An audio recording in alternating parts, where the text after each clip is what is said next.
अध्यक्ष जी, जिस तरीके से देश और प्रदेश में लगातार महंगाई बढ़ती जा रही है और उस महंगाई को रोकने में सरकार पूरी तरीके से विफल साबित हुई है। और मुझे तो वो मंज़र याद आ रहा है जब सत्ता में बैठे हुए लोगों ने, चाहे लोकसभा का चुनाव हो चाहे राज्य में चुनाव हो, एक नारा बुलंद करने का काम किया था कि बहुत हुई महंगाई की मार, अब की बार सत्ता में बैठे हुए लोगों की सरकार। और नाम लेने में क्या दिक्कत है? हम मना करते हैं ना, यहाँ नाम ना लिया जाए उसका। अगर नाम का उद्बोधन करूंगा तो फिर संसदीय कार्य मंत्री बोलेंगे कि साहब जो है ही नहीं, जो है ही नहीं, सदन में उनका नाम क्यों ले लिया। जी जी जी जी जी जी। ये नारा देकर के देश और प्रदेश के लोगों को, सत्ता में बैठे हुए लोगों ने दिग्भ्रमित करने का काम किया। और मैं कह सकता हूं कि लोगों ने इस नारे पर विश्वास करते हुए प्रचंड बहुमत से भारतीय जनता पार्टी की सरकार बनाने का काम किया। माननीय अध्यक्ष जी, जिस तरीके से महंगाई लगातार बढ़ती जा रही है और सरकार उस पर नियंत्रण करने में पूरी तरीके से विफल साबित हुई है, और अब जब संसदीय कार्य मंत्री जी जवाब देंगे तो ये नहीं कहेंगे कि महंगाई बढ़ी हुई है, वो कहेंगे कि पंजाब देखो, राजस्थान देखो, महाराष्ट्र देखो। और मैं आपके माध्यम से सरकार से कहना चाहता हूं कि आपने 2017 के चुनाव में उत्तराखंड के लोगों से ये वादा किया था कि हम आएंगे, डबल इंजन की सरकार बनेगी तो महंगाई कम होगी। 4.5 साल हो गए माननीय उपाध्यक्ष महोदय जी, लेकिन डबल इंजन की सरकार का जो इंजन है अभी तक स्टार्ट नहीं हो पाया। और मैं कहना चाहता हूं, जिस गाड़ी में आगे भी इंजन हो पीछे भी इंजन हो और दोनों इंजन स्टार्ट हो जाए तो गाड़ी एक ही जगह पर रुक करके घर घर करने का काम करती है। तो यही हालत महंगाई को लेकर के जो है सत्ता में बैठे हुए लोगों ने जो है उत्तराखंड के लोगों के साथ छलावा करने का काम किया है।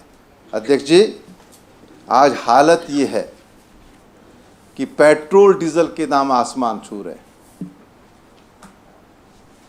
जब यूपीए की सरकार थी तब सत्ता में बैठे हुए लोगों ने कहा था कि अगर हमारी सरकार बनेगी तो हम 35 रुपये लीटर जो है पेट्रोल देंगे। ये क्या था ना काजी भाई? हाँ, लेकिन हालत क्या है?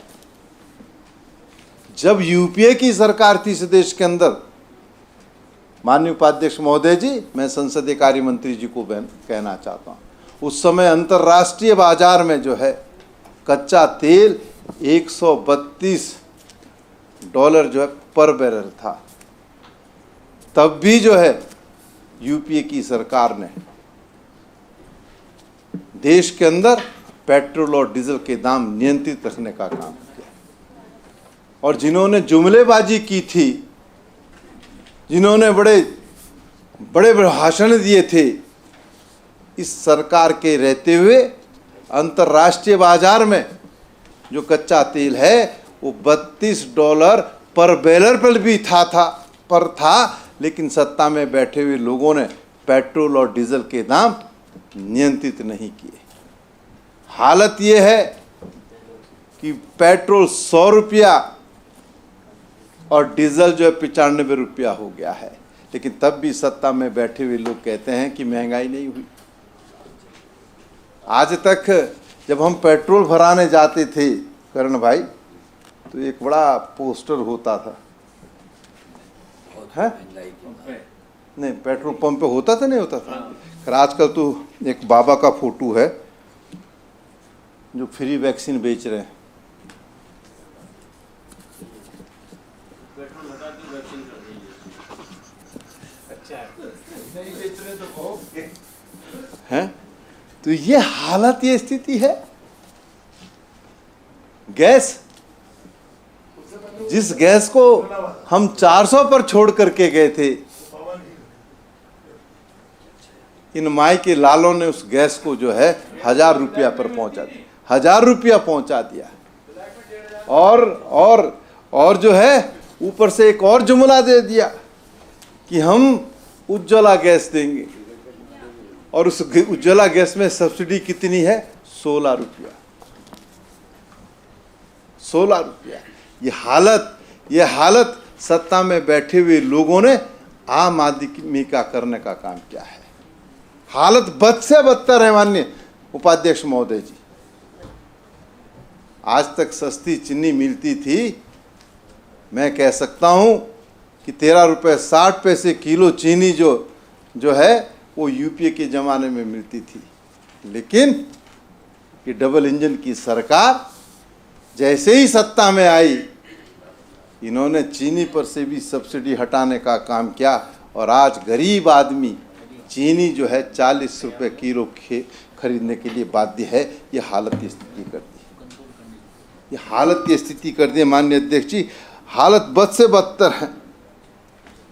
और मैं कह सकता हूं पूरे एशिया प्रांत में सबसे ज़्यादा पेट्रोल और डीजल अगर महंगा है तो हिंदुस्तान के अंदर है। ये है डबल इंजन का कमाल। ये दिया है उन्होंने तोहफा जो है उत्तराखंड और देश के लोगों को जो है। माननीय अध्यक्ष जी, मैं कहना चाहता हूं आज हालत क्या है।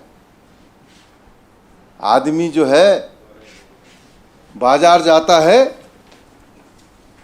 तो जो खाद्य तेल है वो भी 170 रुपये किलो है।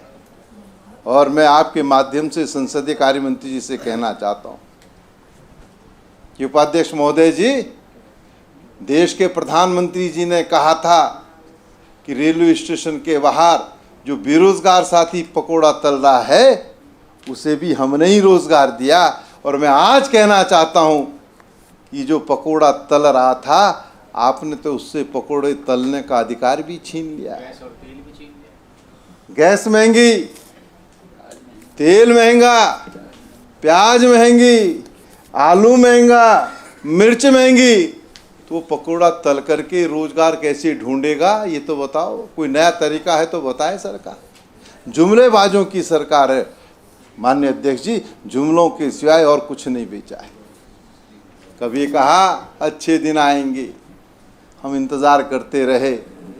आज 2021 में है, वो अच्छे दिन नहीं आए। काला धन आएगा, हम नहीं समझ पाए वो काला धन कहाँ गया। हरिद्वार में भी एक बाबा है, वो बाबा भी अपनी लंगोटी लपेट करके कहते थे कि काला धन आएगा। आज हम पूछना चाहते हैं वो काला धन कहाँ है। और 15-15 लाख रुपया आपके और हमारे खातों में आएगा। आज उत्तराखंड नहीं, देश की जनता अपने खातों में 15 लाख रुपया ढूंढ रही है। ये हालत, ये स्थिति सत्ता में बैठे हुए लोगों ने करने का काम किया है।